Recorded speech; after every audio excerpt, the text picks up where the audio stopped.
Yeah, so we were talking about working on strength or weaknesses. And yeah, I remember that I also did this mistake to working too much on maybe on my weaknesses.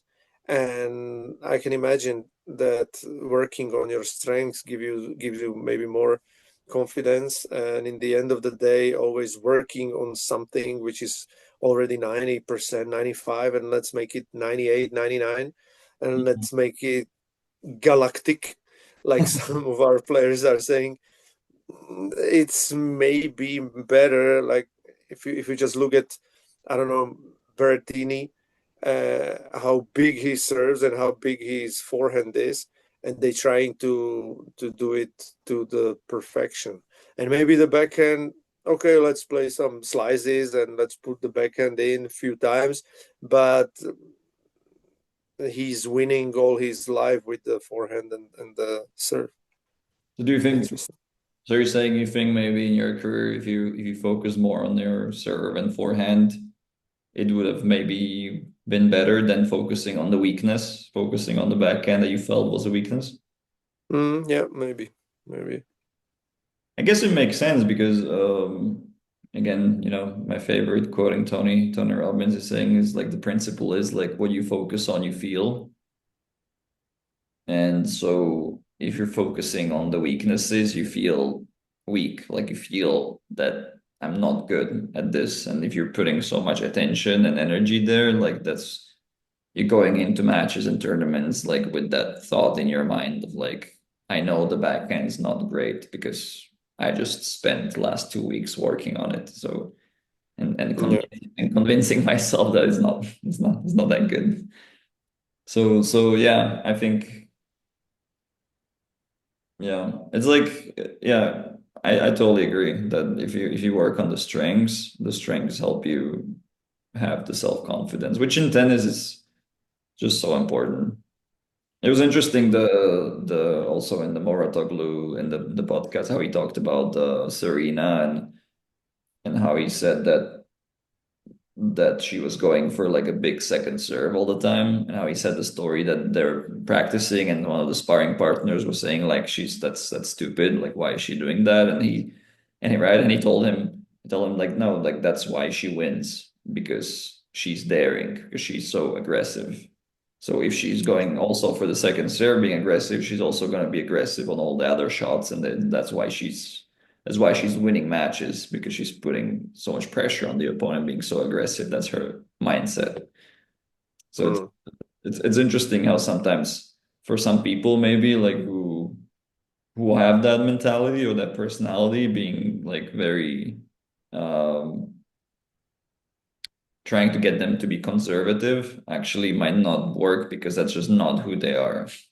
That's just mm, not in their personality. I had a conversation um, with my player today about Kyrgios, actually about the Nick Kyrgios, about how be interested, because everybody says that Nick is like his biggest problem is like the emotionality, that he's up and down, and it would be interesting to see if the idea of like if he was less emotional and if he was more stable, if it wouldn't be like him as we know him anymore. Like, it would be interesting to see how much he would lose on those like amazing shots and those, and also being able to like just be crazy in on the big point sometimes, like not being afraid of going after something on a big point, and being able to challenge the best players in the world, because he can go to that level of being fearless and just being kind of crazy in a way, where that same crazy on the other side doesn't, a lot of times makes him he can lose against players maybe so it's interesting how you work with the personality of the player. yeah. And as a coach, you gotta be so like thoughtful and so smart to understand that. No, I mean, I also remember we in Slovakia we have a crazy player in Martin Kližan, and also to understand those players, it takes probably experience, time, and yeah, to be very smart to be able to work with them. to understand the personality. Yeah. Yeah, and to coach through their eyes. That's just amazing. Yeah, if you can do that. How do you, I was wondering, like, how do you, because we talk a lot about, you're telling me these things that when you're coaching that through like speaking of tactics now, that when you're coaching, you try to look at it from the player's eyes of what options they have.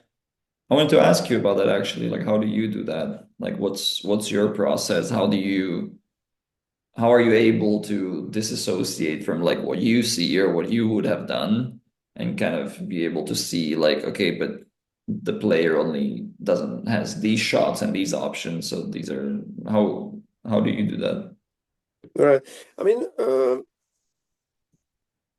mean, first I have to say I'm still like figuring different players out. So maybe I have some players I already know how they think and where they are in the terms of the level of the understanding of the game or level of the tactical maybe thinking. Mhm. And but also you if you have a player mostly also now with girls, if you have player who is not yet on the desired level, like we spoke last time, if we just put it into maybe 3 4 categories, it's like the kindergarten when you don't know, you just play. Then maybe the I don't know how to call it, the school, the basic school, the regular school. Primary school or Yeah, yeah. primary school. Then you have already something like, okay, I'm aggressive, or maybe I have some plan A, plan B. And then if you go to gymnasium or high school, then you already understand also maybe the why you should play long, how you should play with the wind, and all these things. And then on the high level, you just figure everything on the go. Mhm. uh, and you try to maybe put them into like that, where they are, where they at. And then maybe just asking a lot of questions, and really asking like how they maybe call it, what they want to play. Like we play up to 11, or we play some points, and I ask them, okay, so now we're gonna play like 3 tie breaks, and let's play every tie break differently. But you tell me what you wanna do, Okay. and maybe I give you few examples what you can do, or what I suggest to do. But I want you to decide, and then we speak after. How was it? That's the one thing. How I try to like But, like, understand. give me like an example. So what do you give them, for example, like Yeah. For example, okay, we play. I tell them like, okay, let's we can do one tiebreak. You play very aggressive, and you try to be in control. Then the second tiebreak you play, okay, let's say you try to move the player, or you play long, and you try to figure out why is it good to play long. And then the next one is like, okay, we play, you a little bit try to understand the wind or the spin.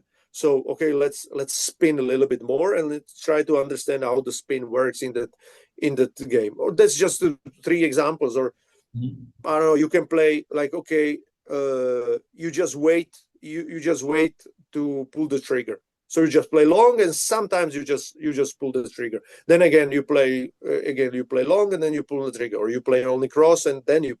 So like something like that. So I put the attention to what is happening in front of their eyes, and then we try to talk about it. That's and she or him, or he plays against another opponent. That's the one thing. And the other thing is when I play against them. And of course it helps that if the level is already quite high, so I don't need to play that much under my level. But then it also helps, and maybe I believe what's really helping is that I tell them that, okay, now I'm going to take time out of you and you tell me how it feels. So Like take time away or take time from the opponent, you mean? Like to, exactly, yeah. exactly. So I try to be very aggressive, take the ball on the rise, and to play, I mean, on my terms. And you tell me how it feels, Mhm. and the way, and to remember how you feel, because that's the way how you want to feel your opponent. How you So want to make the opponent feel makes sense. Yeah. exactly, Yeah. exactly. So Cool. so that's like that's the way how I try to build the understanding of the game. No, that's really interesting. That makes a lot of sense because that's actually like in I was listening to a podcast the other day with it was about like development in kids and building empathy and boundaries and these kind of things and it was interesting that there was called like a rough and tumble play. So that it's the idea that kids need some physical playing and rough and tumble play because it helps them to teach to learn boundaries. Like because when you hold them and you squeeze them and they feel like what that feels like, then they also know like this is also what I'm doing to the other person. So if they never actually experience pain to some extent, then they will be much more causing pain because they will not even know that they're causing pain. So it's similar what you're saying, right? Like if they can feel it on themselves and you can give, but the important thing is what you're saying. I like that you point their attention towards it. It's not just that you're Yeah, that because you tell them they become consciously aware of this is what's happening and they how it makes me feel and then they can actually it's interesting it's almost like they can empathize so they actually it's come in a level like empathy like I have empathy for the opponent in a way that exactly. like I feel how they feel Yeah, which obviously like in tennis you want to win so actually you're trying to make them not feel nice you know like it's like the opposite of maybe in the social world uh, yeah, where it's the opposite but here it's like you actually make them try to make them feel uncomfortable uh, yeah, so first you have to see okay what makes me uncomfortable. yeah. And it's like also the great example, I believe, also for the listeners, because everybody in some stage was struggling against the pushers, Yeah, like the guys that are just definitely. running and just to put it, yeah. And I also have some players that are struggling with them. So I try to point the attention and to feel on their own skin, how does it feel that, or how when the pusher is pushing the ball, what he wants you to feel. And I try to explain them, and I try to also show them. So the pusher, he wants to put the balls just back with the at least amount of risk, and he wants to make you impatient, and he wants to show you that he doesn't make a mistake, so you have to do everything by yourself, and then you try more and more, and then it comes more and more mistakes, and you become frustrated and everything. What pusher doesn't want to feel, and he feels great, but how pusher, what he doesn't like is that if you match with him the risk the rally is playing on with, so he plays like uh, normally he plays like, okay, let's say 50%, 40%, 50%, and if you play 80, 90, 100, 120, you are going to make mistakes, and he's running. But when you match the risk with him, so you just, the pusher doesn't like if you play with him okay, he plays 40, you play 40. He plays 50, you play 50. But then suddenly he becomes like, okay, he's not making. So he tries to like give you a little bit, like okay, go for it. But then if you can play one ball with 80 or 90% of the risk, then he goes, he put it back, and he wants you to go again 90 or 80. But then if you go again 40, 50, 40, he's like, the pusher, he hates when you match his risk, but plus you can make the winner. And then he's like, okay, I have to also force the point, which he doesn't know how to do. So he becomes frustrated. And Mhm. so you reverse the psychology, or you try to make him uncomfortable on or impatient. So and that they are so these are the example of the games I try to play with my players. Yeah. No, it's interesting what you say about the pusher, right? That I'm trying to think though, isn't it?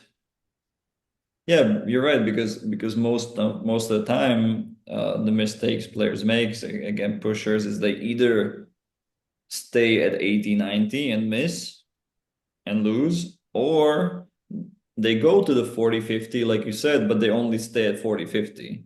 Exactly. And they get frustrated first because they are less patient than the pusher, because the pusher is going to be more patient. So the player stays 40, 50, but it's not getting anywhere because they're just going slowly back and forth until, and that's where it becomes important. And that's the skill, is what you're saying, is like to choose when can I go for it, Yeah. when is the one to actually go for it, which I don't miss. I don't go 90, I go 70 maybe, because then going from 40, 50 to suddenly going 90, you might miss because you're just not in that Yeah. rhythm. Um, I mean, my one of my things I teach about, like for against pushers, for example, is like I really like this you probably heard of it, this like climbing the ladder thing where like you're trying to get to the net basically, but like step by step. So it's kind of like climbing the ladder is like you hit one ball, make him run. He gives you like a shorter ball. You step into the court a little bit. That opens more your angle. So you give him, and again, like you're saying, the 40, 50%. So just easy ball, make him run. Then he gives you another like slower ball, but it's still kind of like maybe a little bit shorter. If it's a little bit longer, you don't care. You just go back and you start climbing again the ladder. Because and then until he gets you like a ball that's kind of middle of the court, and then you just go easy approach shot and you come to the net, because load the pushers, they can't hit that fast, so it's much harder for them to pass you. Like maximum they can hit a lob, but they can't really generate speed on the ball. So but what they like is, what a lot of players make a mistake is they approach with a fast shot where the pusher can use your speed to pass you, because a lot of us think that on the approach shot we have to hit really fast, because usually the pushers are fast on their feet, so we have to hit fast so they don't get there. Yeah. And also we approach like in the space, it's like far away from them, and the pushers are usually the ones who love to hit on the run, because that's where they're at their best. They play the best on the run, because that's what they're used to. They're used to running and hitting, not standing and hitting, because they're usually the one Yeah. defending. So that's usually like one of the strategies says, like you actually want to approach hitting at them. So you want to approach actually slow ball down the middle, deep, where they have no angle to pass you and no speed on the ball. So they can't generate speed because they're a pusher, and they have no angle to actually hit like a slow angle to pass you. So their only option is actually to lob. And then they're done. And if you and once you do that multiple times, that's when the pusher is gonna start actually trying to go for more, because now they're feeling like I can't give him a short ball because he's just gonna come to the net and put away the volley or put away the lob, and it's gonna happen over and over again. That's when he starts going for more and starts self-destructing and starts missing, because Mm. they can't actually hit that 70, 80, 90%. They just don't know how to do that. Um, so that's kind of what I like. I like the climbing the ladder kind of Mm. idea. against pushers specifically. But it's cool. I really like these games. These are that's Mm. fun. That's fun. And it goes back to what we talked about, I think, before, that it's that's why it's helpful and useful when you have like a club of different players and then the group of players where they can play against each other, so they can try it amongst themselves against different players. Yeah, I mean that's so important. What That's would you just so say? Sorry, go ahead. yeah, no problem. What would you say besides the pusher? I think pusher is like the most common kind of one, especially for the younger players. Uh, what are some other, because pusher I think is the most common kind of archetype, or like a symbol Right. of player. What other ones that you know, or you kind of think about, what are the most common ones that you see? Yeah, I mean then I mean also the other is like the shooter who wants to have everything like he wants to make the point, and it's because mostly in the women's tennis is mostly because they don't know, or they're not that fast, so they just think that oh, they have to be Mm. the one who starts the point and who goes for it, and and and also I realized that the the less you understand the game, the more you go for the shots, or you just play to win the point, because you don't understand why you should play long. You don't understand the weaknesses and strength to the other people. So it's like you just play fast, so it doesn't show how you don't understand. You know, you Yeah. just go for it, and then Or it's easy. So yeah. Yeah, I think it's a slapper, right? They call it like a slapper, or like you slap. I think in the US, I think I remember they called it like a, you just slap the ball. It's like the people who are just the slappers.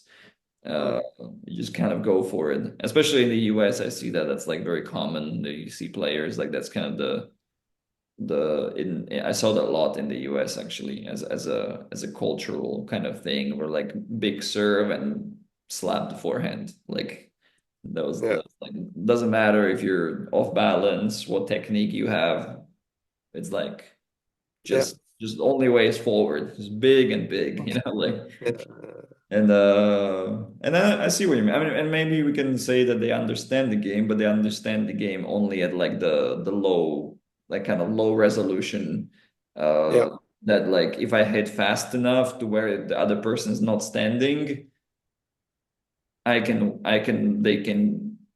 win, because they're gonna be too slow to get to the ball, or if they get to the ball, they're just gonna miss because it's difficult to hit. So that's kind of where the understanding begins and ends, like of the exactly. and it can work, and I think that's why they do it, because sometimes it actually works. I mean, and this is, I Yeah, think, this is the biggest problem with in general in life, with things, that even a wrong strategy, or like a limited strategy, can work sometimes. You know, yeah, like we say in, I think it's in English, but I think we say in Slovak also, is that even a dead clock shows the right time twice a day, mhm, you know. true. So it's like this idea, and the problem is that because it sometimes works, what happens is that it reinforces the idea that like it's gonna work again, it's gonna work again. Mm, So I'm just gonna keep trying and keep trying and keep trying, even though it's failing 70% of the time. But that 30%, or even that 10% that worked, is keeping my hopes alive that it's gonna work again. So I just keep trying, keep trying, keep trying, and I keep banging my head against the wall, like, and not seeing that maybe it's not the right, because it actually works. It's the same idea you have with casinos. There's this thing of like, if you go to a casino, this one, like if you go to a casino, like what's the worst thing that can happen to you at a casino? to win, to start to win on the Exactly, first. like that you win. Yeah, That's the worst thing, right? Because if you come and you lose, because you're going in the casino knowing rationally what everybody knows, that the house always wins. right? So you're going with the casino expecting that like I'm not gonna win anyway. Like I'm just here to play. I'm just gonna waste my money. It's like whatever, it's fine, right? But the moment you win, there's that's when it starts. Like that's what Mhm. hooks you. That's like because that win is gonna stay in your mind. And even then you lose, you're gonna remember that win. And that's when you wanna like go again and again and again. And that's when you get in trouble. So I think that's the same pattern, same principle applies in tennis that you can have your strategy that you have doesn't mean it's wrong. It just means that it might be limited and you want to expand your range of different strategies, like you're talking about playing the different games with your players. Like there are three different ways to play the tie break and etc. Because that doesn't mean the way you play is wrong. That just means that it's limited, so it's gonna work sometimes, and other times it's not gonna work. So, and I think this is something that players need to hear because then what happens is the players think there's something wrong with me. Yeah. Like I just didn't play well. Like I played like shit, or like I wasn't feeling the ball, or they were too good. Like the player starts creating these rationalizations, these explanations of why they lost, which are actually not true. They're not accurate. They just played the wrong strategy, but they think I'm not good enough because like I felt like I played so great and they were just better. But no, you just played the wrong game. But they don't see that, right? And so many players like then they spiral down into like what I see a lot is like psychology. They think like, oh, there's something wrong mentally with the person because they're getting frustrated. And I always tell these people like, I'm not saying like yes, there can be a psychological aspect to it, but also if you don't have the right strategy and you're losing, of course you're frustrated because you feel like I just keep Yeah. trying my best and doing it again and it's not working. So of course I go crazy and angry. And Yeah. then we think like, oh, they're going crazy and angry, that's why they're losing. Like, no, they're losing. They're going crazy, angry because they're losing, and they're losing because they don't know what they're doing on the court. Um, so that's where I think the approach is a good approach is that there's nothing wrong with your game. Like you have a great one side of the game because everybody does. Everybody's great at something, but it's limited. So how do we expand your personality, as we say in psychology? How do you expand your personality, your emotional range? How do you expand your range of shots or possibilities or options you have? How do we expand so I think that's yeah, the casino Yeah. is Yeah. It's amazing. I mean, and how important it is to have somebody with experience who can like like like to putting things into perspective and to pinpoint what's really happening. Like you said, and maybe it's not that okay. You have to work on your head, or you have to. Uh, I mean, maybe just the tactic was wrong, or maybe just the technique is wrong because you are not able to play the shot you need. Mhm. So so to understand, or maybe really like you started to think too much on the future.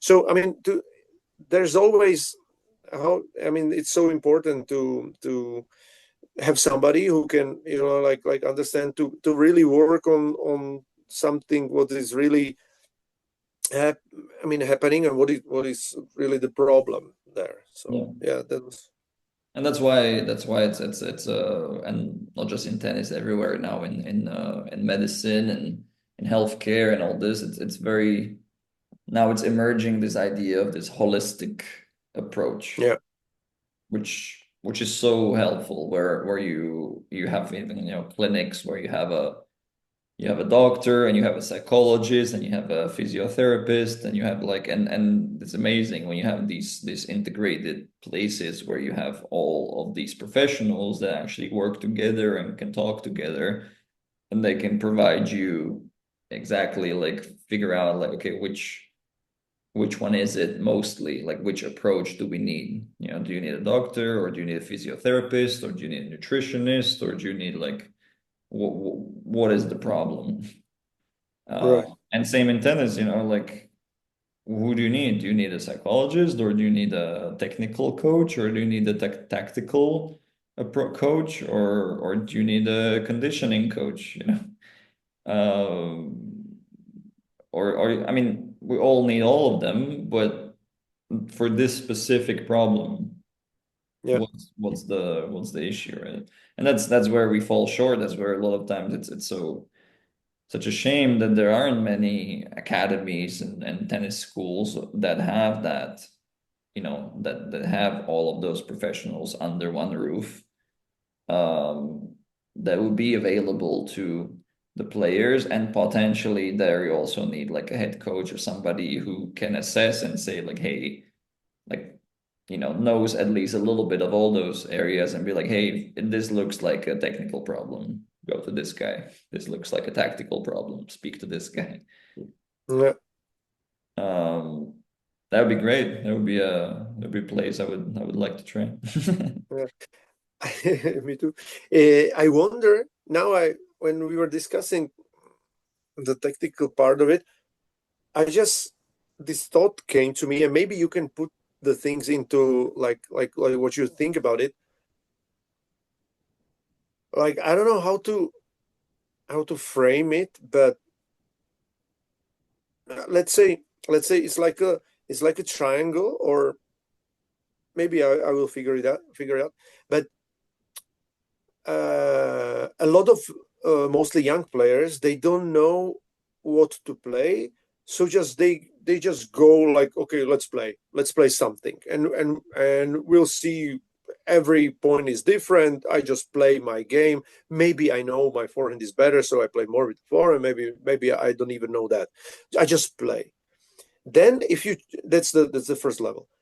Then if you try to teach them that you have to have the plan A, plan B, or at least you have to know what you are trying to do, then somehow, paradoxically, the level can go down, because like they feel like they are, like they cannot be as free as they want to be, and then like they can play even worse. Mhm. But that's the second, maybe level. And then the third level, or the highest level, you can compare it to the first one, because it's like every ball is maybe different, but it's with the understanding, and it's also with the, like the he's like without the thought, but he's like everything is fine, but with the thought, like you can, you know what you do, you know what you're trying to do to the opponent, you understand the everything. So you for sure, you know what I mean, but I don't know if you can like put it into Yeah, into a yeah. pattern, or I see what you're saying. And there's two ways I would frame it. So one, the more simpler one that I love, and I think I heard that from I think it was Kevin Hart, actually, the comedian. comedian and now businessman, actor, whatever. And it's actually to the point that he made, is that like first, and as a person in general, is like you're first a kid, you're a child, which means you're like this, you're open, you have so many options, so many potentialities, so many possibilities that you can be, and that's perfect for a kid, right? Because that's, as a society, that's perfect, because that's what we talked about in the last episode of like, you don't want to put too much responsibility or something. You don't want to constrain the kid because it's a kid. So, and we don't know where will they be most beneficial to society. So we want to keep the options open so they can find their path. And then at some point, though, you can't stay a kid forever, as a lot of people do nowadays, especially. It's like people are like, I just want to have my options open. And because then you stay a kid and that's chaos. So you want to constrain yourself and you find your path. Like what am I good at? What is my skill? What is my craft? What is my mission? What is the thing that I'm really passionate? Like this is what I'm doing. This is who I am. So you limit your identity from I'm anything I want to be to I'm this. I'm a tennis coach. I'm a engineer, I'm an accountant, I'm a whatever. Yeah. And then if you do that correctly, and also and there's the other thing of like that you actually correctly, meaning that you actually pursue what fits you and your personality and who you are, instead of just like kind of doing what your parents want you to do, or what's trendy right now, or where you think you're going to make the most money, or like you actually feel yourself like this is where I fit, this is what I'm passionate about. So you position yourself well, you become the best at it because you're passionate about it, you put the most work in, so you become the top at the specific thing, which then opens up your possibilities again. As what Kevin Hart talks about, that he said like he was a stand-up comedian, and that's his that one thing that he worked hard. But being a stand-up comedian, being the best at it in the world, opened up now that he has businesses, he's acting, he's doing all these other things. That he has so many other options, but he still is coming from that one craft that he has. Um, so speaking of tennis, when we can map that onto tennis, for example, we can say like, okay, the kid, you just let the kids play when they're little. You don't try to teach them a specific style because they're still exploring.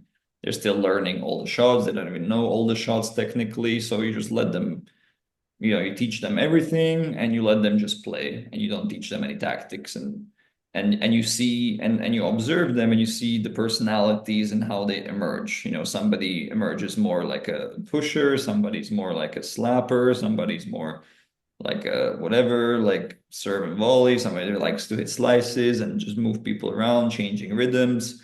And you see that every kid is going to have, based on their personality, a different style that will be like their personal style, right? Yeah. And then, so what you can do then is you take them and you put them in this narrow. So this is your style. This is what we were talking about earlier, that you want to work on your strengths. Like you build self-confidence by doing the thing that you do best. So the worst thing is, and we see this a lot, where the coach wants to teach the player the style that they play. So if the coach is a pusher, they want to teach the player pushing. Or not even teach, but the problem is like a lot of times the player just copies or models the coach. So if the coach is hitting with the player will like copy the coach, and they will start hitting similarly to the coach. And that's where it's one of those things where it's like you roll the dice, because it's like if the player's personality and fits the game that the coach plays, then it's a great work. And then suddenly like it's working, and the coach is like, it looks like a coach is a great coach because they're teaching this great player. And suddenly with a different player, they can't do that anymore. Mm. Right. So then we focus on building the whatever, like you're a slapper because it's a kid that's aggressive and it likes to dominate, and it's like kind of a bully or something like that. So it's like, great, this is the game we're building big serve, big forehand, or like, and not building, it's like you already have it, you already, like, that's your inclination you're going towards, so let's just reinforce it, let's make it great. Yeah, so you make it great where the person starts winning. Why? Because they're better at that specific game than anybody else. So they're gonna start winning, especially for in the first rounds, they're gonna be winning consistently because only probably at like much later, higher rounds, they're gonna reach top whatever in the country, because they're still gonna lose, but only probably if they meet like a somebody who has their level at a style that their style doesn't match. So to put it simply, like if they're like a fire and they meet water, then they're gonna lose. But only if they meet water who's like at their level. Like I like to use the Pokemon example. If you're level 60 fire and you meet level 60 water, then you lose. Even if you meet level 40 water, then you lose. But if you meet level 15 water, then you can still win. So by making those fire attacks, which are because they're the fire type, like the most making them level 60, you're gonna reach, quarterfinals, semis, maybe even finals, and maybe even win a lot of the tournaments because, unless you meet the water at that level, you'll be fine. And then you build a by doing that, by winning, the player becomes more and more confident, and by the confidence, then they're open to opening up again. Meaning then you get to the point where they're like, meeting that level 60 water over and over and over again, and they're losing, and they're getting like frustrated, like, okay, I'm getting to every time I'm meeting this player, and every time I lose to them, and like, why? And that's when they ask that question, then the coach is ready. They're like, why? And then as a coach, you're ready and say, okay, this is why. Let's look at this. And suddenly the fire is like, okay, I have to learn like a grass or earth or strategy that works against the water, which I haven't done until now. And then they can start expanding again, right? So I would say we have to be careful of like, you don't want to constrain them too early before they kind of realize who they are. But then you don't want to also start too late, because if they're who they are for too long, it's very hard to then open up, even though, because it's uncomfortable, because it goes back to the casino example of like, but it's working most of the time. Yeah. Maybe I'm just like, I just need to do more of what I'm doing. I just need more fire. Nice. And then you're like, well, no, because more fire is not going to help you against water, no matter what you do. Right. So that would be one way I would conceptualize it. And what you were saying about the not thinking and then not thinking again, kind of, or like thinking with purpose. That's kind of no, first let me tell me what you think first, based on what I said, because I don't want to. I'm thinking of another thing, but we'll get to that. Mhm.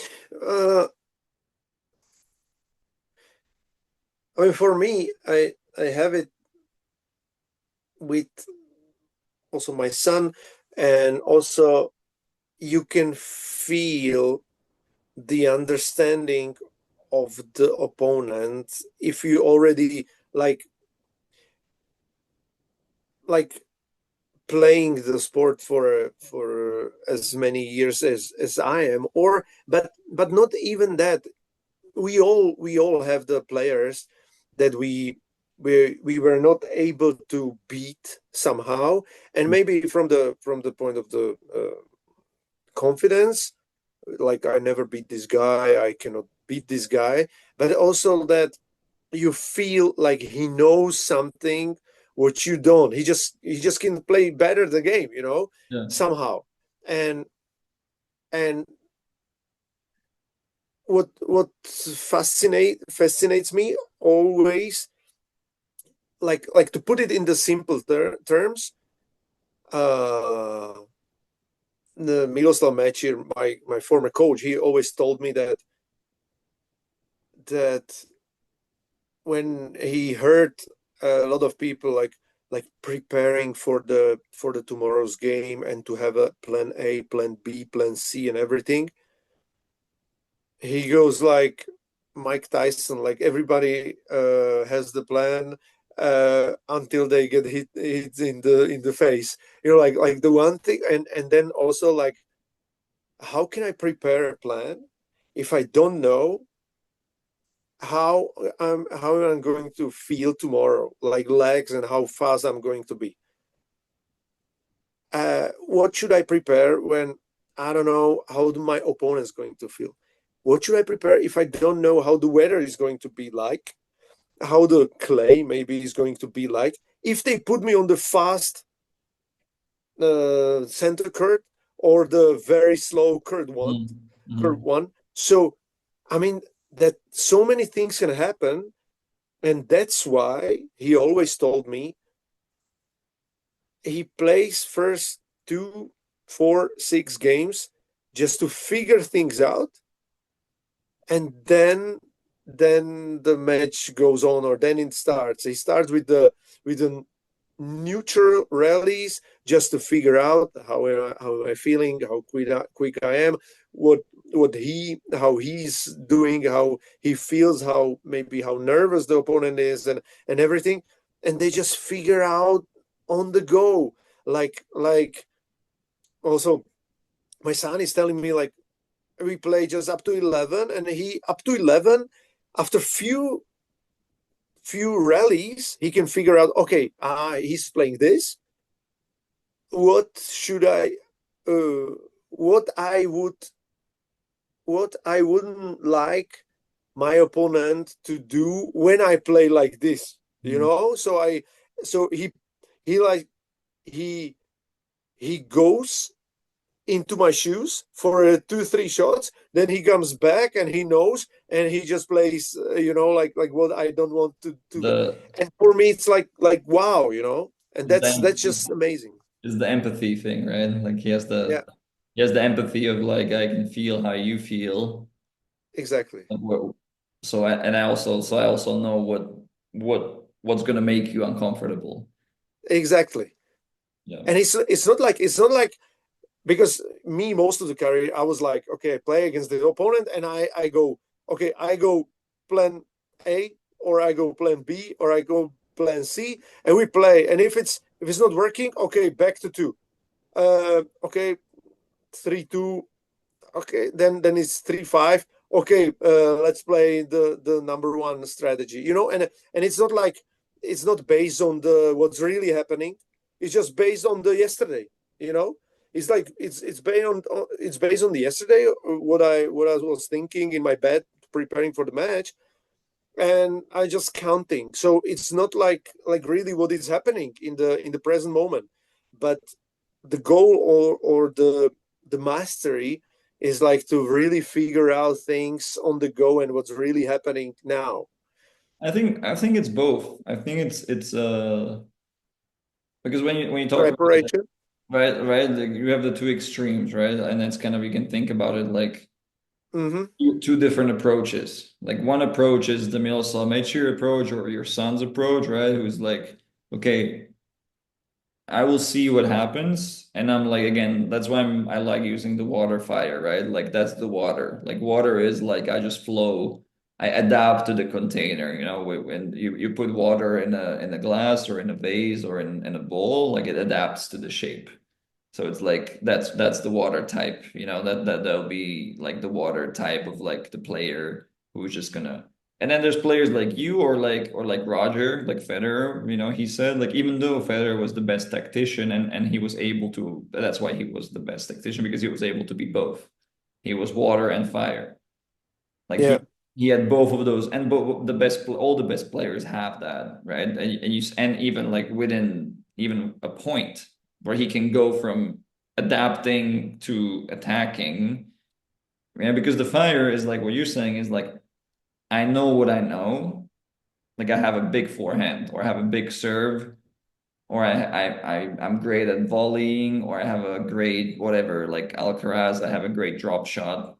Um, and I don't care who it is, what court it is, where I am. Like, I just know that's great. That's the conversation that's earlier we're talking about working on the strengths. So you need to have that too, where like I'm working on which are my strengths that like I can rely on. Like doesn't matter where I go, I have this where I can cause damage. Some players have that, but then some players have their biggest strength is the water thing, is like doesn't matter who I play or where I go, I know I can adapt to the player and to the environment better than they can adapt to me. So that's their power, right? So it depends. And ideally you want both. So those are the two extremes, I would say, and you have Mm. everything in between. So the idea, so it's more to put it in simpler terms, are you more with yourself or are you more with the opponent? Mm-hmm. Mm-hmm. and then it goes back to also personality. Like in personality, there's this thing, I won't go too much into it, but there's this, it's called five factor model, which is basically we can divide personality into five different domains. And one of them is called agreeableness. And agreeableness is basically the more agreeable you are, the more when we have a negotiation, I will favor you more. Like I want you to be also happy. And the less agreeable or more disagreeable we say, but we say like you're low in agreeableness, the more like you're lower in agreeableness, you more are like you want to like make it's I want to be happy. So I would favor myself more in negotiation. So you can think of it that way, right? Like if I'm going into a match, am I more empathetic? Am I empathetic? Do I have the empathy, that sensitivity that I can feel the other person and I'm more with them than with myself? And I'm more a chameleon. I'm more adapting myself to whatever that person needs, which can also be in life. Like that's where people are people pleasing, that like I can just be whoever I need to be to people like me, which then I have that I can use that actually in tennis in like I can be whoever also I can be whoever I want to be so they don't like me in a sense that like play the game that they don't like. Then so I can switch that. I can use that power to switch that, right? Or I'm the kind of person who is not empathetic at all, or like it's kind of like I don't care what people think. I don't care what people. I know who I am, and I do my thing. And that's then it will show also how they play tennis. Like I know my strengths. I'm gonna go for it. I don't care what he's doing or not doing. Like I'm just this is who I am. So it's beautiful that we have those two extremes and everything in between. And the best players have both. And like I said, they have both even like in the matter of in one point where Mm. the Roger has to like adapt to the change in pace. That's the opponent changes something. He has to adapt, and he adapts so well that the next shot he gets is going into like his forehand, where he knows that like I'm not adapting to anything. Like this is what I know how to do, and I don't care what's happening. This is the shot I'm going for every time. You know. Yeah. So Yeah, and I remember the interview he had with the Trevor Noah, and he was like, when I was playing my best tennis, I knew that I'm gonna play with my strength, and the rest I figure out. And that sums it up perfectly, exactly. because I mean, he knows that okay, on my good day, I'm gonna serve, I'm gonna hold my serve, and then I know that with my forehand I can do so much damage, and with the slice back and with the return, everything I can do so much. So yeah, and we'll see how cold it is, and then we see how the opponents plays, and how lucky or unlucky I am on that day, and yeah we figure it out. It's great. It's the it's what Moratoglu was talking about, the Arthur Ashe quote Hmm. written in the US Open. It's so beautiful. That puts Yeah. like the three sentences like start where you are, you use what you have, and do what you can. Mm, mm, And that's beautiful because start where you are is exactly like you have to realize, be aware enough to like know where I am in terms of how am I feeling, what's happening, like how is my body feeling, all of that. And then and that gives you that you realize what you have. And then it's like use what you have to the maximum ability. That's what we're talking about, the strengths and stuff. So you know what you have, and then and also what you have on that day, and then you use it to the best you can. And then do what you can is the adaptability part, right? That you do the mm, best you can. So even if it's not working, or even if the guy is switching up something, then you do what you can with that, and adapt. And mm, and I love the line that if you're thinking that you have to play well to win, like you're a fool, because even the best players play like really well only like 10 days out of the year. yeah. And rest of the time is like you have to figure it out. Yeah. And I wonder. which Yeah. is sorry, I just want to say, which is going back to again to this example, the casino example, and this fact that somebody you might think like I'm just not playing well. I just didn't play well. Like the level of analysis that the players have after matches is just terrible. Like the level of Mm. analysis, like I played shit. Yeah. That's the level of analysis. It's like either like I played okay, I played shit, or I played great. Yeah. And it's and but that's why because it's right. They don't know where they are, how they adapt, and they think and the wrong reasoning is like if I play well, I can win. If I lost, that means I didn't play well. Sorry, go ahead. Yeah, no problem, no problem. That's Tsitsipas always, huh? Every every interview, I'm just wondering how is it possible that Tsitsipas, imagine he won 3 times Monte Carlo. That's amazing. When I hear him, because I love to watch the interviews, when I hear him, he's always just complaining, whining, complaining, But whining. Tsitsipas is a perfect example of what I was saying earlier. He's like the fire type at level 80, Yeah. who like is constrained. Like he went from the wide to like being constrained, and now he's so good at what he does at being a fire type at like level whatever 150 maybe, like really high level. But like if he meets a water at 150 or even 120, like then he's done, and he doesn't have the answer. He cannot adapt because he's so stuck in his way. So it's like the saying, you get in your own way. Like he's Mm, in his own way mentally, but also, and again, it's all interconnected. It's all the same. It's just different way of looking at it. Like he's getting his own way mentally, but he's also getting his own way because he hasn't opened up to other styles or other possibilities or other, how can I adapt?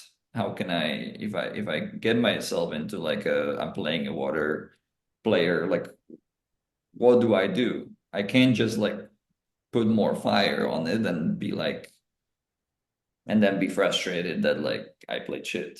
And that's why, but that's why he, Tsitsipas is a beautiful example of what I was saying. That's why he's whining, and a lot of people can look at it like he's an idiot. He's whining. He's like it's because of his mentality he's losing. But it's very might be that he's actually whining or frustrated because he doesn't have those options, because he's putting himself in the point where like I'm trying the same thing over and over again and it's not working. So and I don't mm. have any other option.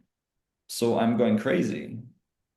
Which Hey, the only option, yeah, yeah, which is a the natural only option, response. Yeah. yeah, the only option what he found is to switch racket, and now he plays with the Babolat, like out. I mean, but great, at least he's trying something. I don't know. Like sometimes you have to do whatever.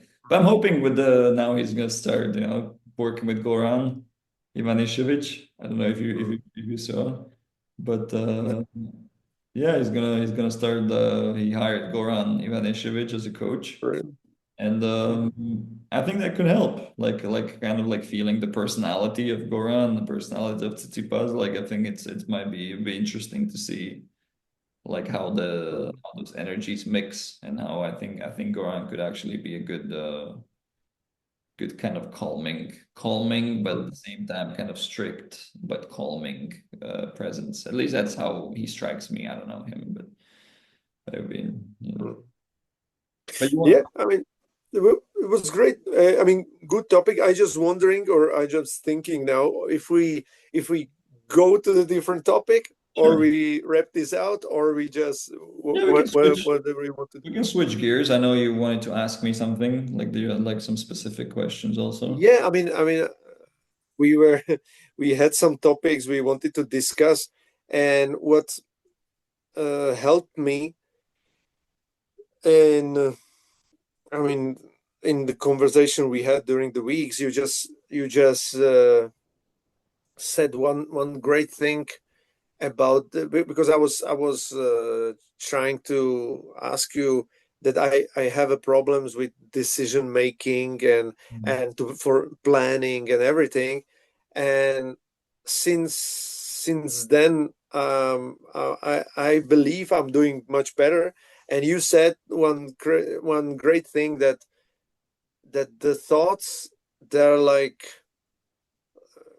children, or sometimes in your head the adult has to come, who or the authority, who said, okay, enough is enough. Based on what we know now, based on what I know now, I decide like this. I want to decide the best I can, and that's it. And I don't want to hear the pros and cons of this solution and the other one. And and that's it. We decided, we'll see. Maybe if we can still, I mean, change. But for now it's like this, and that's it. And that helped me a lot, because I mean, for me, even the small decisions were like, maybe this one, oh no, maybe this one, oh maybe I did a mistake to decide like this. And but since but now it's much easier for me to decide. So I was wondering if you can say something about it, or if I'm missing something, or what do you think about it? Sure, sure. We can, I mean, I think it's a great topic which we can definitely expand upon for forever probably. And that's something, it's one of my favorite topics, to be honest, because it was also my issue, and still is many times. And I think everybody, it's just, again, it's the range, like of where you are on that range of from the person who can't even decide, like, which shoes to put on, to like the person who, is great at decision making, but still can have sometimes, get stuck. But um, I think to go, okay, let me just first, I would say one of the we have to understand what decisions really are. I think first, to start this kind of topic, is what is a decision? And decision, actually, the origin in English language, the origin of the word decision comes from the Old Latin. It was like, I think it was this year, and this year basically means, like, the means like away from, and the steer went like to cut. So the decision basically means you're cutting yourself off, or cutting away. And what are you cutting away from? You're cutting away from any other possibility. So what decision actually means, you're cutting yourself away from all the other options.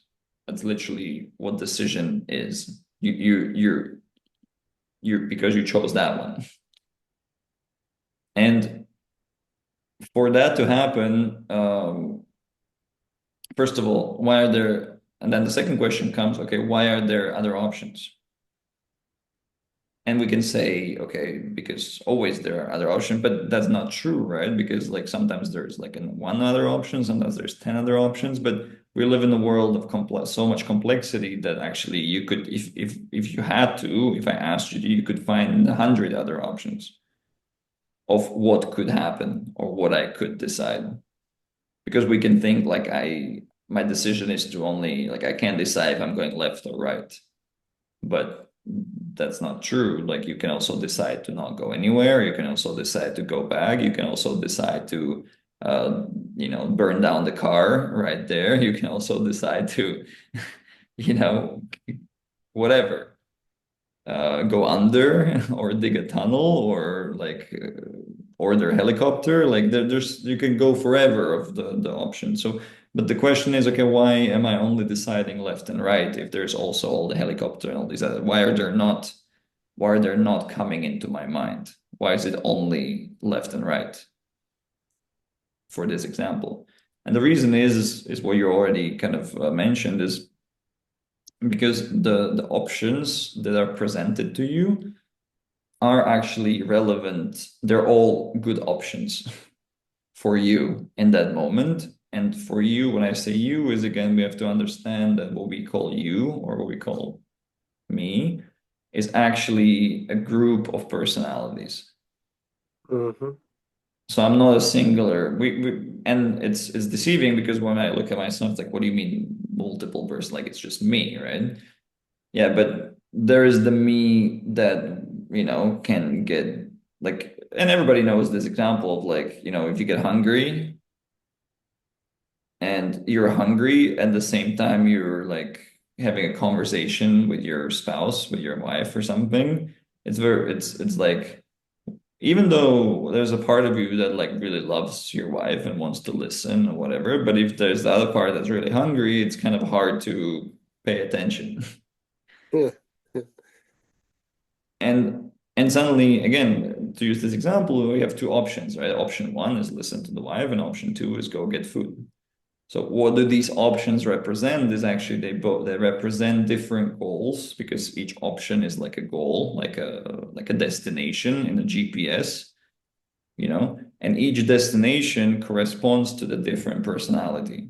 So the hunger personality's goal is to get food, and the good partner and like a loving partner personality goal is like to listen to the wife, you know. So again, so we have like the seer is like to cut away from all the other options. And why are there many options is because you have multiple like different personalities that have different needs and desires, and each personality has their own needs and desires and goals and wants and all of that stuff. Um, so then when we look at that, we say, okay, what to do, with like how do we actually like decide? How can we actually make a decision like ever? Um, because we do, because at the end of the day, like at the end of the day, and usually it's the there's like a more healthy way and there's a more unhealthy way. Like so the more unhealthy way is like if we suppress all the other, so we kind of go with the most, like if I'm hungry or listen to my wife, whatever, if the hunger gets too big, I'm like I'm gonna go eat, right? Because it's more urgent and that personality kind of wins and takes over. Um that's kind of the more unhealthy way because then you actually suppress all the other needs. You don't accept or validate all the other personalities. Or you go the more healthy way is that you realize that in yourself. And in this example, you say to the partner, you say like, hey, I would love to like listen to you, but I'm hungry, so like I'm gonna get food first, and then we can continue the conversation. And that's a healthy way of doing it. Why? Because you actually appeased or validated both personalities. So what you've done is you integrated them. You integrated both of them. But now the question comes is going back to what you're saying is like who is the authority? So who integrated both of them? So who integrate both of them is that part of you that's above these personalities. That's the kind of, we can call it in spirituality, we can call it like higher self, or we can call it the authority, right? It's the one that's aware. It's the one that's aware that there are these in that moment you're having the conversation, is the one that's aware of like, I'm aware that I'm hungry and I'm aware that I want to also listen and I can feel the inner conflict inside me. And now I have to like make a decision and I'm not sure what to do. Like I'm like, I don't know how to decide. And that's where, you either you figure out the way, either you figure out the win-win, like in this case, or you can, because sometimes win-win is not possible, and that's where we get in trouble, right? Sometimes you can't have win-win. And then what we can do then is you still have to, you don't have to always please everybody because that's where you can get in trouble. And there's people who are trying to please everybody. The problem is that the same people also try to please all the personalities. And then you're stuck because sometimes you can't. And that's why, again, going back to example, each personality is presenting a different option that you're deciding from, and you can't actually choose. You can't decide, meaning like cut away from the options because you're trying to please everybody, so you don't want to cut away from them. Mm-hmm. So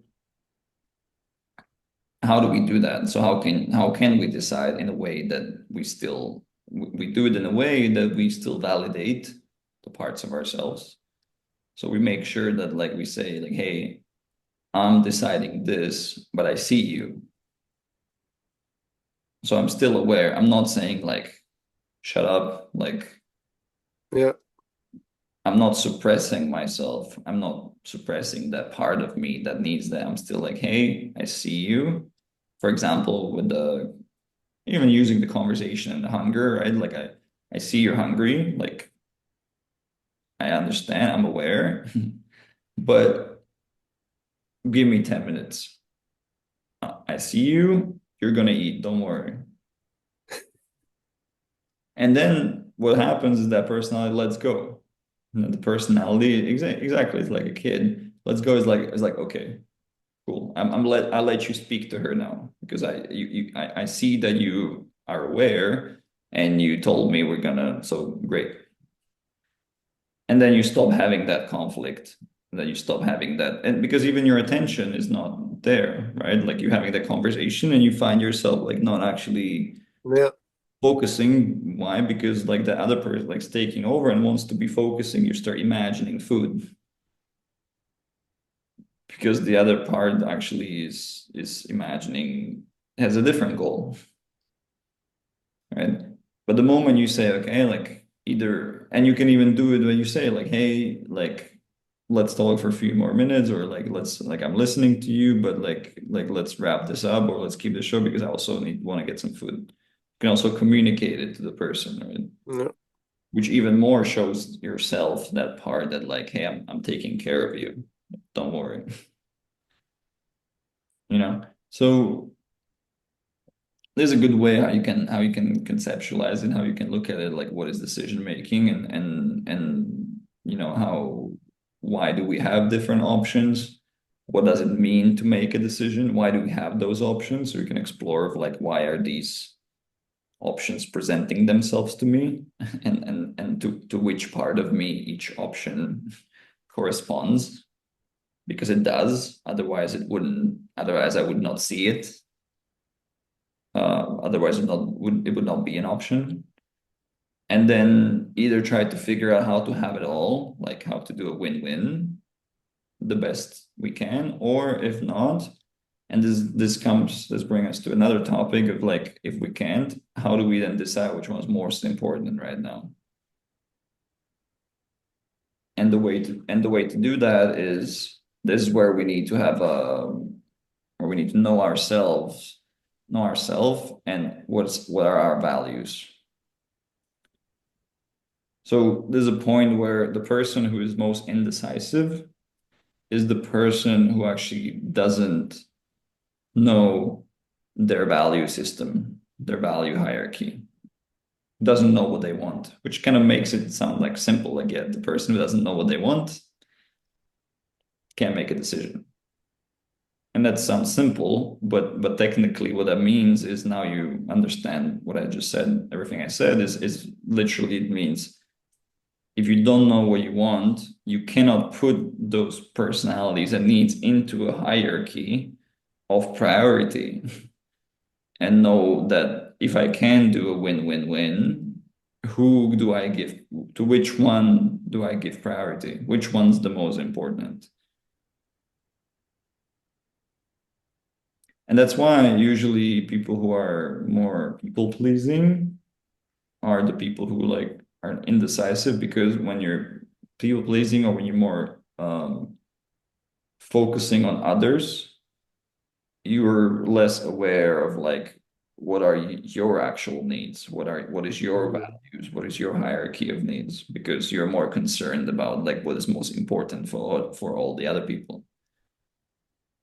And that's why you actually can't make a decision because you actually can only make a decision based on what is most important to you,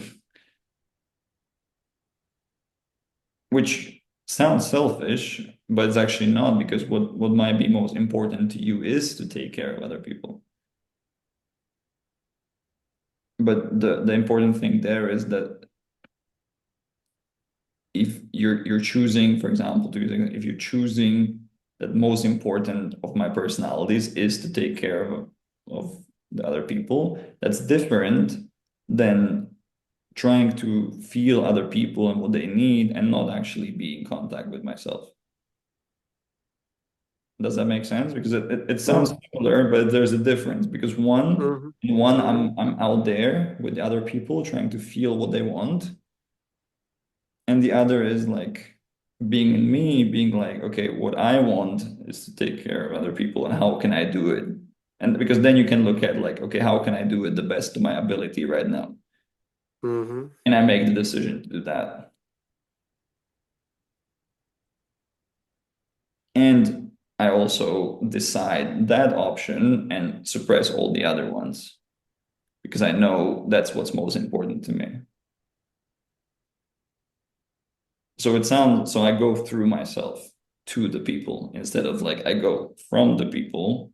Mm-hmm. So the other way, and it doesn't have to be just people. I go like, so I don't go from the options to myself. I go from myself to the options. Mm-hmm. And then it also feels less overwhelming, right? Because if you go from the options to yourself, it feels like there's so many options. I don't know. If you go into you and you're like, okay, what do I want? What's most important to me? And then when you do that, and you know what's most important to you in that moment, and then you look at the options, then it's very clear, like, okay, based on what I want, what's most important to me, this is the option.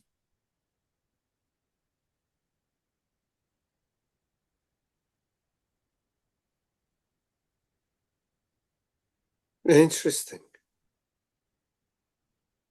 Feel free to, if you like, Yeah, what are you I'm thinking, or if wondering. you want to ask, because this is. Yeah, yeah. I'm wondering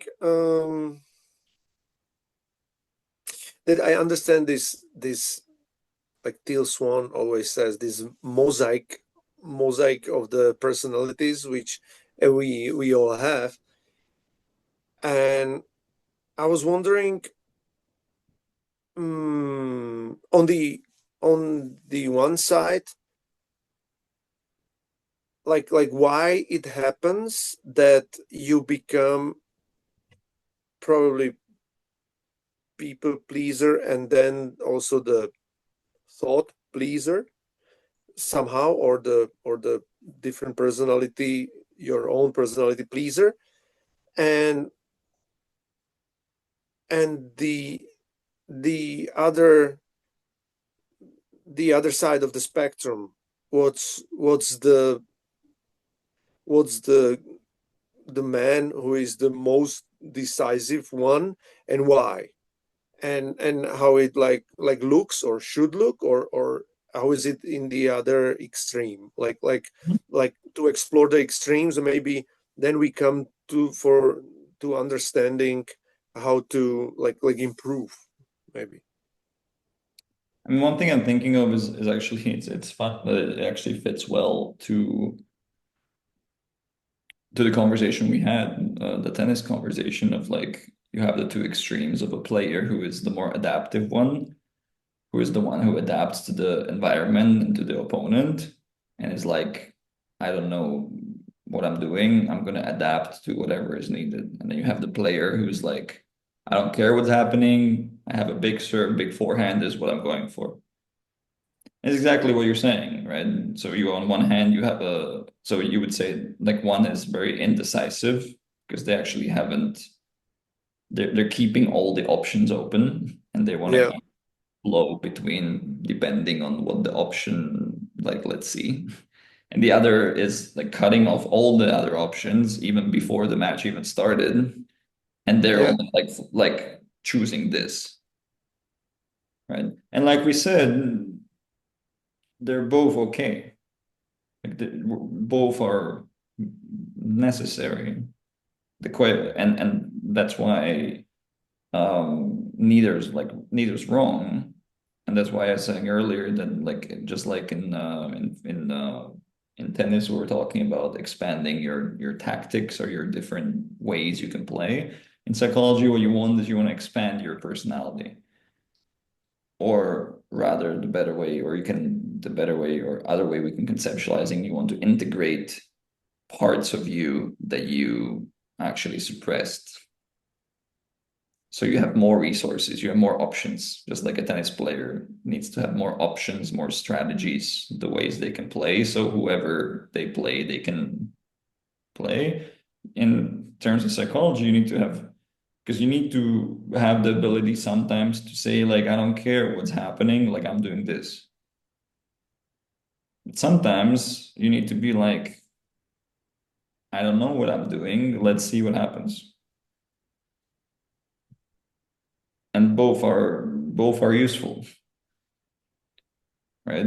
Because it depends. It depends on the situation. Because sometimes you really need to be like, I don't care what's happening. Like I'm going after something, and I need to be like fully confident in my path. Like I'm just going.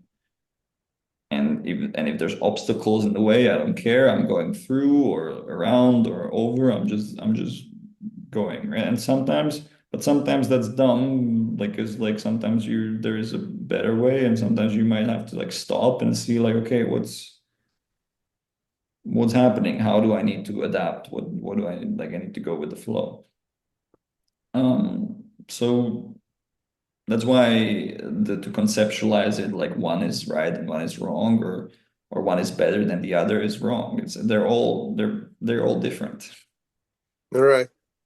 It's like the tennis example, or how Mechis also wanted, or he used to say, like if you go to the forest for hunting, you have to know how to prepare in case, or one is that if you go to hunt just for the ducks or the rabbit, you prepare differently than if you go for the bears or the deers, you know, or when it's cold or it's hot. So you prepare, but then you figure it out, because you have to, like the the deer, he won't to he doesn't he will not be on the same place like you imagine he will be. So you have to Exactly. but you are prepared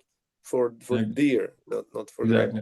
rabbit. And now that you're saying it, it's actually the even better way, like how we can say it is because now I still put it into duality of like, one is extreme is you only make a decision, you don't care about the option. Other is like you care too much about the options that you're just kind of you let the options move you, right? And but that's still in duality. If we had to like transcend that and go into like oneness, then you realize that there is no, it's like a beautiful kind of one of those like mind fucks will be for you. There is no such thing as indecisiveness because you're making a decision every moment. Because to not decide is also a decision. When you're not making a decision, you're deciding not to make a decision. Yeah. So there's no such thing as indecision. It doesn't exist. So when you look at it that way, then you realize that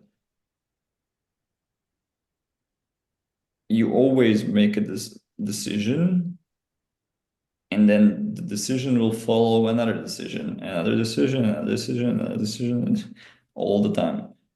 And then, so that's why you don't have to worry about making the wrong decision, because the nicest thing about that is that you can always make another different decision. You can course correct, you can adjust. So you're using both of those, and this is again when we transcend, you integrate both, where on one hand you know what's important to you and what your values are, and you go after it. And on the other hand, you're assessing if I'm going in the right direction or not. And if I'm not, I'm open to seeing the other options available to me to kind of stop and assess and change direction or go with the flow, but still having that point in mind. And that's when you transcend the two modes, when you're using both at the same time. Mm. And that's why we have, the extremes, the unhealthy extremes look like either you are too much, like I said, you're lost in the options because you don't know what you want, so you're not going anywhere. You're making decisions all the time, but you're all the time deciding not to decide. Why? Because you don't know what to decide because you don't know what you want. So, and because you don't know what you want, you're keeping yourself in the exploratory, like, fine, like I'm deciding not to decide because I'm still like waiting to see what I want. It's the kid I was saying earlier, is the kid that like as a little kid, like you need to leave the options open because they don't know who they are. So they're like still just exploring. They're not closing down to that thing, right? So you're deciding not to decide because you're still exploring. And that's fine. And that's okay. And the moment you accept that it's okay, then you're gonna let go of the need to decide. The problem happens is that you feel like like there are consequences to not deciding, and there are. Yeah. So the other way, the beautiful line I really love is that you're choose your consequences. Mm. It's a beautiful line. And realize that by not deciding, you're already also deciding potential consequences that come from not deciding. Because Yeah. it's not like when you're not deciding, the world stops. Like you're still moving. Because Yeah. a lot of times, like we conceptualize, we think of not deciding as this like we stopped and now we can't like decide if we go left or right. But that's not true because you're not actually stopped. Like life keeps moving. So this is a very wrong conceptualization of this thing of like, oh, the whole world is just waiting for me to like decide if I go left or right. No, like, and so you're always, because the world's moving, like you're actually by not deciding, you're deciding whatever the momentum already is. So it's kind of like you're on the highway and you're not sure, you can't decide which exit to take. So what's happening? You're just going in the direction that you're still going. Mm. So you what that means is you decided. It's not that you haven't decided. It means you're deciding to stay on the same direction you're going. Then it means you don't see much from your life, only the highway. Yeah, it stays the same. Like it's and that's fine. Like maybe it's okay. So I don't know, but again, like we can look at it as like you're indecisive. You know, Hmm. you're deciding not to decide. And by that, but by that, you have to realize that there's a consequence that's attached to that of things either staying the same or some opportunity, some window is going to close because it's a limited time to decide. Like that exit from the highway is not there anymore because it was there 20 kilometers back and now it's not there anymore. Hmm. And that's when you're consciously in indecisive, right? And that's when you break the pattern. You realize like it's not that I'm indecisive. Like I'm deciding not to. I'm not sure about the exit, so I decided not to take it. But when you realize that, you also feel like, okay, but I'm losing on the opportunity to, like, am I okay with that? And maybe the answer is yes. Maybe the answer is like, yes, I'm okay with losing on the opportunity. And that's good because in the moment you do that, you have actually decided. Mm. Wow. Interesting. I believe I think like it's already hard for me to follow. So I guess it's enough for today because it's like you said, it's mind fuck and you have to like settle down the things already. So yeah, I guess that was enough for today. Yeah, no, it's maybe I'm also saying it in a very kind of more complicated way, but I think the like to summarize it or to make it simple, it's when you find yourself at a moment that you can't make a decision, you have to ask yourself, okay, what do I want? Like what's the priority here?